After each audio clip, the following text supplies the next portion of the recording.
There is a genre of music that the whole world is listening to right now, which was accidentally invented in India.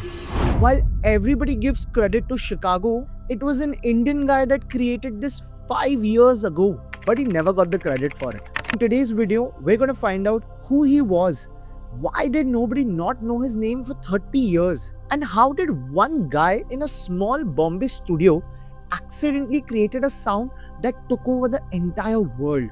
Today, though he's 72 years old, he stands on a club deck proud in spite of the world doing him so much wrong.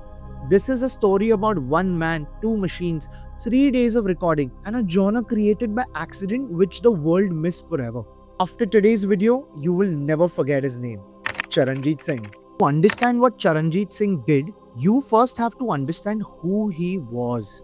He was born on the 15th of December 1940. For over 3 decades, he was a core figure in Bollywood's music industry. He played bass, keyboards, and synthesizers on hundreds of film soundtracks. He was not a star. He was a man who made the stars around good. His fingerprints were everywhere in the Hindi film music. Do you know that piercing chord that opens Dum Maru Dum? That was him. And that keyboard intro of Meri Umar Ke Naujawano was him too.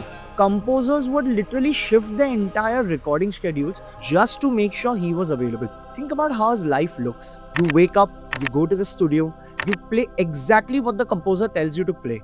You go home and you do it again and again and again. Yes, you're brilliant at what you do, but you're still a background player. Your name is not in the poster. It's buried in credits that nobody actually reads. By the 1980s, he was becoming disillusioned. He was tired of balancing session musician gigs with the demands of Bollywood music directors. He wanted to do something for himself, something completely his own. So, he started looking for a way out. Not out of music, never out of music. Just out of the box that Bollywood had put him in. To all my composer friends, this is so relatable even now. Man, we really haven't changed, have we?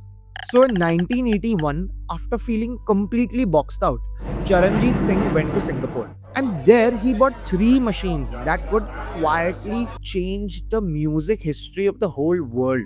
He purchased the Roland TB-303 bassline sequencer, a TR-808 drum machine, and a Jupiter 8 analog synthesizer. TB-303 had only just been manufactured for the first time in 1981. It was brand new. Most musicians in the world were still figuring out what it even did. Singh was among the very first people anywhere in the world to use one in the recording process.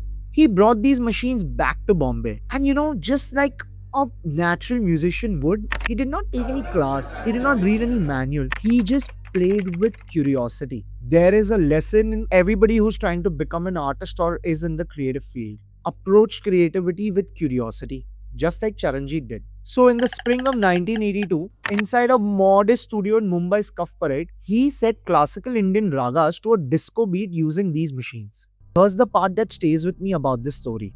He did not mix these things because he was trying to be revolutionary.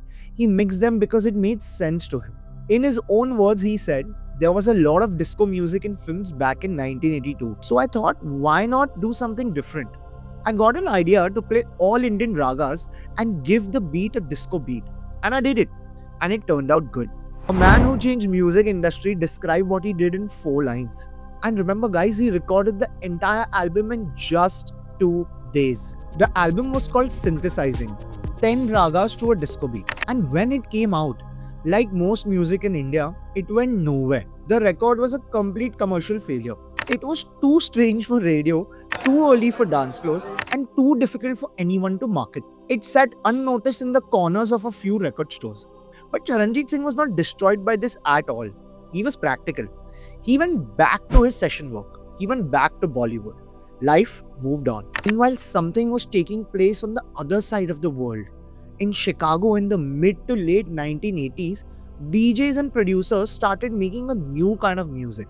They called this acid house. It was defined by the squelchy pulsing bass from a Roland TB-303, rigid drum loops from a TR-808, and a hypnotic looping structure that slowly shifts over time. This was the exact same machines, the exact same sound, but only 5 years later in a completely different country by people who had never heard of Charanjit Singh. Well, this is not a coincidence. This is what happens when a sound is so natural, so inevitable, that it finds its way to the world through more than one door. So here we were in 2002 now. A Dutch DJ named Ido Bouwman was going through record stores in Delhi. This is this old school style of music lovers when they actually went out to discover music. And in his discovery, he found the copy of 10 Ragas to a disco beat. The guy was so curious that he tracked Singh down in Mumbai. And Singh was surprised anyone even remembered the album at all. When Bauman explained that the record sounded like acid house, a genre that did not exist until 5 years after Singh recorded it, Singh did not know the reference points at all. He had never heard of the artist who defined the genre.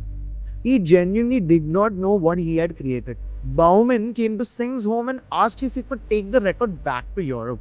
Singh naturally said yes. He had no idea it would be received in the way it was. The album was re-released in 2010. Music journalists started writing about it. Producers started studying it. DJs started playing it. And this quiet man in his flat in Bombay started getting calls from places he had never been. Clubs and festivals in London, Copenhagen, Stockholm, and New York. Charanjit is 72 years old now. But alongside this Dutch musician, Charanjit Singh performed at clubs across the world before coming home to headline the inaugural Magnetic Fields Festival in Rajasthan. Just imagine a 72-year-old man on a club stage at 2 in the morning in front of crowds who were dancing to a sound he made before most of them were even born. And he was not performing nostalgia, he was just playing music the same way he always had. A journalist had visited Charanjit Singh at his home around this time, and he found him sitting next to his computer googling himself. He laughed at the journalist and told him, "Whenever I Google my name on the internet, there are only good comments. So I've done a good job, I guess." There is no bitterness in him, no anger about the decades of being overlooked, no grand speeches about what he deserved. Singh is just a quiet man in a quiet flat with a Yamaha keyboard behind him, covered in a red silk cloth to protect it from the dust, and a smile that suggested he had made peace. How strange and late and beautiful all of the recognition had been. There were so many lessons in this story, guys. But for me, the key takeaway was if you lead your life with curiosity, nothing can disappoint you. Hope you like the story. We're going to keep getting you more episodes of Crazy Indians. Please do like and subscribe. This is your host, Shiva, signing off.